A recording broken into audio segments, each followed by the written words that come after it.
I also want to talk about I the thought I had. 100 years series with the Packers. I don't know if you've been watching that. Oh Every yeah. Thursday night it shows up on YouTube, and All right, talk about that.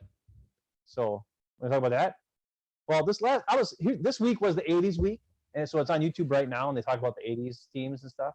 So I was really excited because I was expecting to have like a good 20 minutes at least out of this hour about the 1989, team that like got everybody super pumped, and it was like I mean I can remember you and I, for instance, we had the Tim Harris Sack Man T-shirts. Remember those T-shirts with Tim Harris, and he had like a bag over his shoulder with a bunch of like quarterback like arm and a quarterback leg sticking out because he had the sack with all the because he had sacked all the quarterbacks. Number 97, Tim Harris, remember?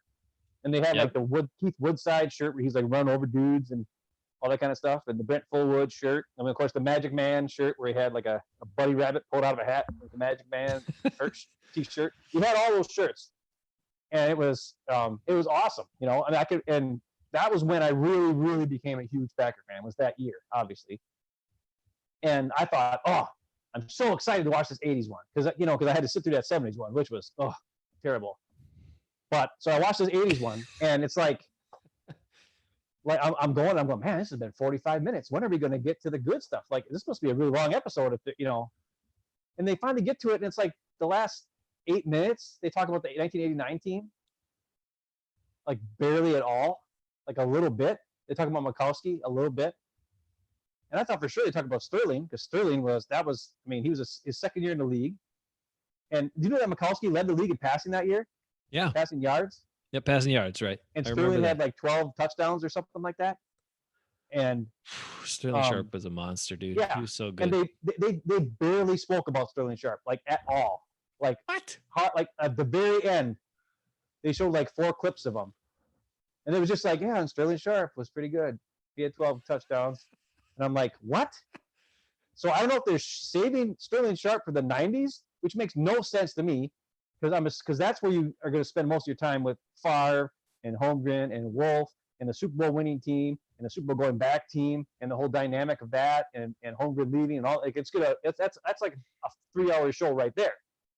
So you think you would give Sterling Sharp some love in the 80s show, but they don't. I mean, they give Lynn Dickey, who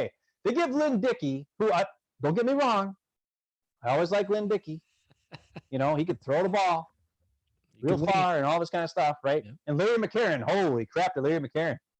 Larry McCarron is in there. Like, I've never seen 25,000 shots of a center in a game in B-roll shots than I did in this episode of Larry McCarron in his B-roll. It was crazy. Anyways, but they spent all this time on like the early 80s. And they did make the playoffs. I forgot this. They made the playoffs and won a game against the really? Huh. Yeah. Wow. Against the Redskins or somebody, I don't know. And then they lost the next week. Yeah. But anyways, that was like 1982 or 3 or somewhere in there. And then the next year they didn't make this playoffs. And then next year they fired Bart Starr because they brought in a new guy as the head honcho. 2 years before, and he just fired Bart Starr, even though they just made the playoffs and had 2 winning records in a row. And I'll say this. Now, Forrest Gregg is a pro football Hall of Famer at tackle, right? For the Packers 60s teams, right? He was the head coach of the Packers, and I'll tell you right now, in this documentary, they make him look like the worst head coach in the history of all time. Like, they just rip Forrest Gregg a new one, like for like 20 minutes of this documentary is spent on talking how bad of a coach Forrest Gregg was, how he couldn't relate to the players, how he was a big jerk, how he just tried to get rid of, because that was the other thing, because when he came after 1 year, he got rid of Larry, he got rid of Lynn Dickey, he got rid of a couple other guys. So Larry's like, he just got rid of all the good guys and blah blah blah, and tried to bring in his old guys and all this kind of stuff. And Forrest Gregg was only there for 4 years as a head coach, and he got canned. And that was when they hired Lindy Infante in 1988 or whatever. But anyways, you got to watch it because, yeah. But I was just like, where's the Mikowski stuff? Where's the excitement?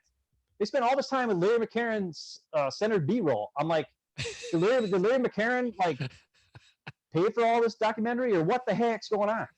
I was like, wow. Lynn Dickey, he was on there constantly, and then like it was like 5 minutes of of magic, like 5 minutes. Did they have a close-ups of McCarron's hand, or was his finger still No, normal then? they didn't really have. There's a couple times where he went like this, and you saw doing that, but that's not what you were looking for. Well, that is like, weird because the 89 season was probably like the most exciting season of the decade, and it was. I don't know. And I can remember when the Packers would, and I don't know if they still do this, but I'll never forget they had, and you know this because our grandpa was very important in this. The Packers would, in the offseason of after 1989 to the 90 season, they would go and tour around the Wisconsin and pick up basketball games for charity against local teams. And they came to Algoma, which is our hometown. And I think Algoma had a team of like teachers and random people from Algoma. Algoma All-Stars, Ben. Algoma All-Stars. That was their, We did have our we did have our one fourth grade teacher, Mr. Prochnow, who's 6'8". He's 6'8", a monster of a man. As a fourth grade teacher, you went into that dude's classroom as a fourth grade teacher. That was really something because he was huge. But he was a gentle giant, but he was on that team too. So he gave them at least some validity there. Right. Yeah. But the thing was, like, the guys on the team, like, you'd think it would be like just scrub guys, but like Tim Harris was on that team. Like, there was like, and Terry Mickens, no, not Terry Mickens,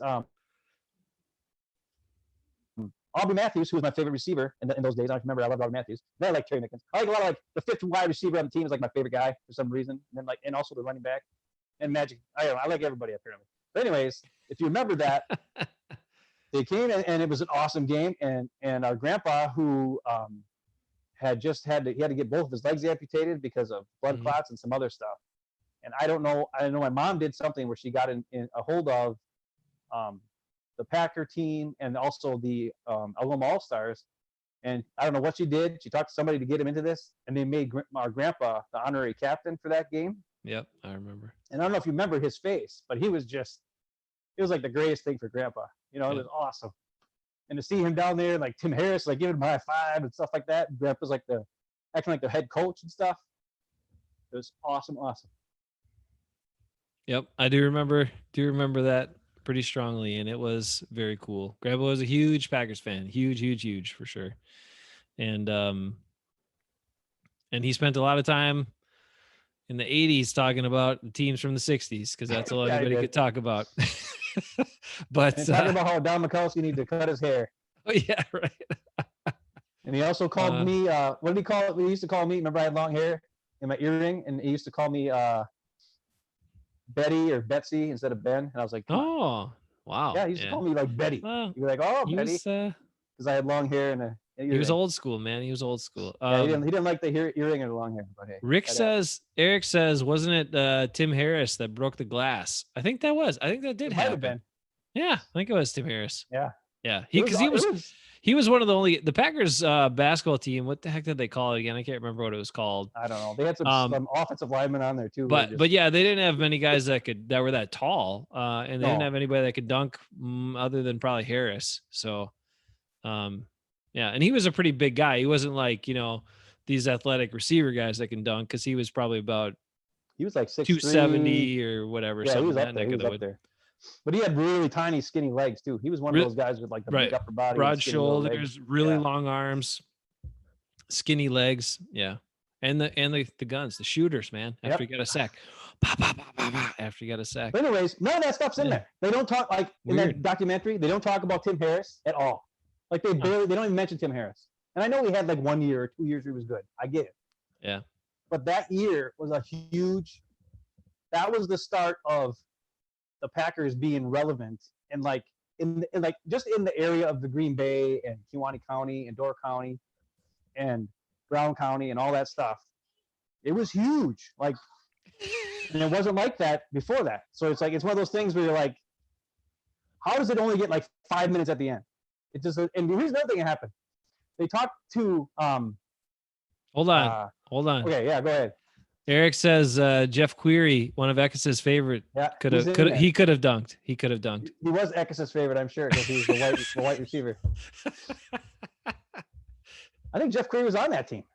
But I don't know. I think so. Yeah, probably. But the other thing they showed was, here's the thing that was really weird. So in the beginning of the 80s, right, they talked about how great Lynn Dickey was. They kept saying how great Lynn Dickey was, even though he didn't make the Pro Bowl or anything. But then they said about how there was one year where Lofton, Jefferson, and Kaufman were all in the Pro Bowl, but Lynn Dickey wasn't. And Larry McCarron was like, how the heck does that happen? How does this guy get 3 different guys in the Pro Bowl, but Lynn Dickey doesn't make it? And I get how that doesn't make any sense. And they talked a lot about Lofton and how great he was and all this kind of stuff. And good guys and this and that, good guys. And then they talked about when Forrest Gregg came and he got rid of all the good guys and brought in the bad guys. And they talked about how there was bad blood or bad guys in the locker room and they were doing bad things outside of the locker room and this kind of that stuff. And for a second, they showed a clip of Lofton and what he did. I remember something about, didn't he have some kind of domestic abuse or something? I can't remember exactly what it was. But then they shipped him out of town. He cut him or whatever it was. He went to the Bills, right? They don't mention that at all. They just talk about all these other guys that Forrest Gregg apparently brought in that were bad guys. So they built up Lofton about how great a player he was and how good guy on the team. And then when they talked about the problem guys, there was a little blip, like a square second of Lofton something happened. Like they showed like the headline in the newspaper or something, like for like a split second, and they're talking about bad things happening, and Gregg brought in the wrong type of guys in. So I thought that was weird that they wouldn't, they spent a lot of time talking about Lofton and how great he was as a player, but they didn't bring that up. If they're gonna, they brought up all these other guys that had problems and were issues on the team. So.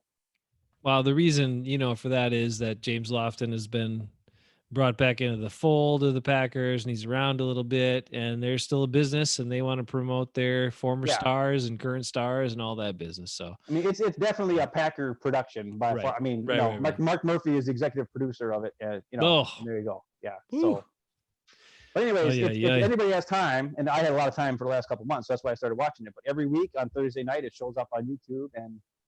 Wait a minute. They started in 1919 and go to like the 20s, then the 30s, 40s, 50s, 60s, 70s, 80s. So this next Thursday is going to be the 90s Super Bowl team and that whole home run. So it's going to be really, for all of us guys in our 40s, it's going to be the key awesome one to watch this next Thursday coming up. So get ready for that.